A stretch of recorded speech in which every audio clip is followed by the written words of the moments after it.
Shalom teman-teman semuanya.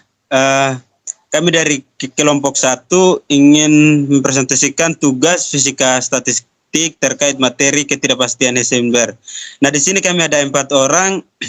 Yang pertama itu saya sendiri, yaitu nama saya Yufran Miliando Ola, kemudian teman saya. Perkenalkan, nama saya Marteda Veronica Numbleni. Dan saya Elsa Dajati Sudubun. Dan saya Mira Saogo. Baik, kita langsung saja ke materinya. Untuk yang presentasi pertama, untuk teman saya Mira, saya persilakan. Baik, terima kasih atas kesempatan yang telah diberikan kepada saya. Di sini saya akan mempresentasikan, coba slide yang tadi Yuf. Di sini judul kami ketidakpastian Heisenberg.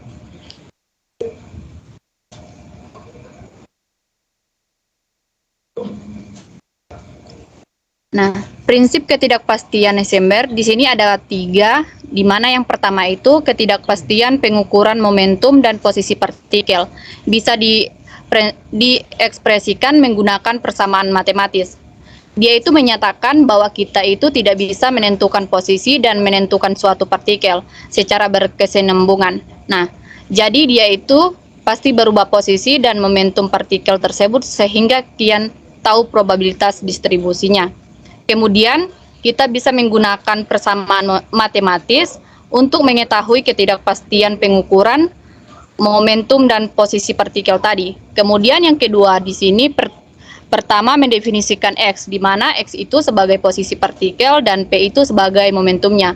Posisi foton cahaya adalah panjang gelombang lambda. Kemudian yang ketiga itu sebagai perubahan kuantitas, maka digunakan delta di depan momentum atau posisi. Baik, selanjutnya akan dipresentasikan oleh teman saya Vero. Kepada Vero saya silakan.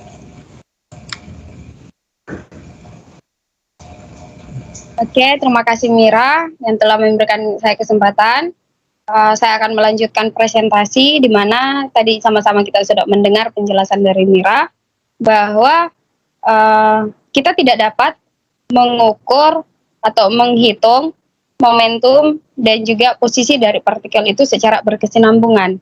Artinya apa? Artinya kita hanya bisa menentukan momentum atau juga menentukan posisi dari partikel itu secara terpisah-pisah. Nah, kemudian dalam fisika statistika kita hanya dapat melakukan yang namanya probabilitas distribusi atau distribusi probabilitas.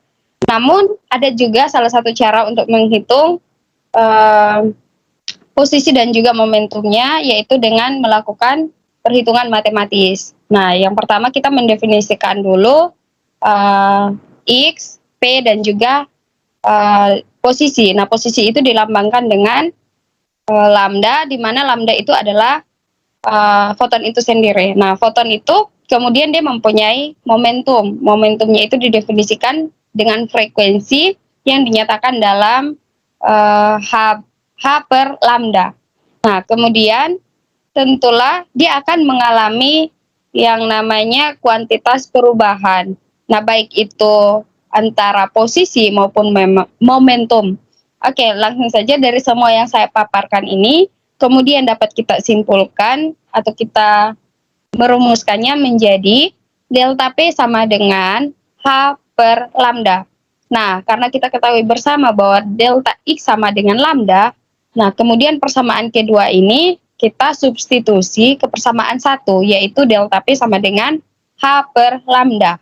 Sehingga rumusnya kemudian berubah menjadi delta P sama dengan H per delta X, yang pada saat kita kali silang, maka hasilnya itu menjadi delta P dikali delta X sama dengan H. Oke, untuk slide selanjutnya akan dijelaskan oleh teman saya, Elsa Dajati Sudubun. Ya, terima kasih Saudari Marteda. Nah, ada prinsip ketidakpastian Heisenberg. Nah, persamaan tersebut kemudian disempurnakan kembali oleh Heisenberg dan Niels Bohr. Jadi delta Px kali delta X lebih besar sama dengan H bar per 2. Nah, di sini kemudian karena H bar sama dengan H per 2Pi, sehingga kita substitusikan atau menggantikan nilai H bar dengan H per 2Pi pada persamaan berikut.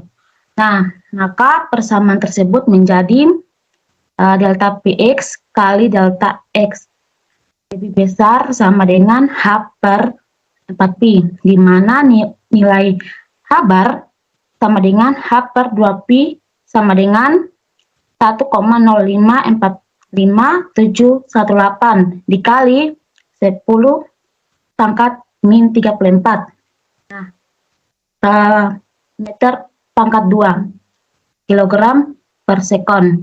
Nah, di sini persamaan ini menunjukkan bahwa semakin akurat posisi partikel, maka momentumnya sama akuratnya. Secara matematis, semakin kecil delta X, maka semakin besar delta P-nya. Jadi dia semakin tidak akurat.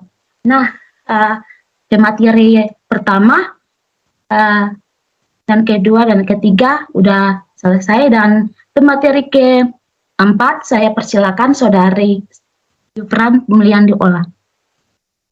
Baik, terima kasih Elsa. Saya akan melanjutkan presentasinya. Di sini saya akan membahas contoh soal dari ketidakpastian Heisenberg, di mana soalnya yaitu sebuah elektron berada di dalam atom seukuran magnesium dengan jari-jari 150 pikometer.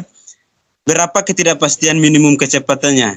Seperti yang kita ketahui dari penjelasan sebelumnya, yaitu rumus untuk mencari ketidakpastian Heisenberg yaitu delta Px dikali delta X lebih besar sama dengan H bar per 2.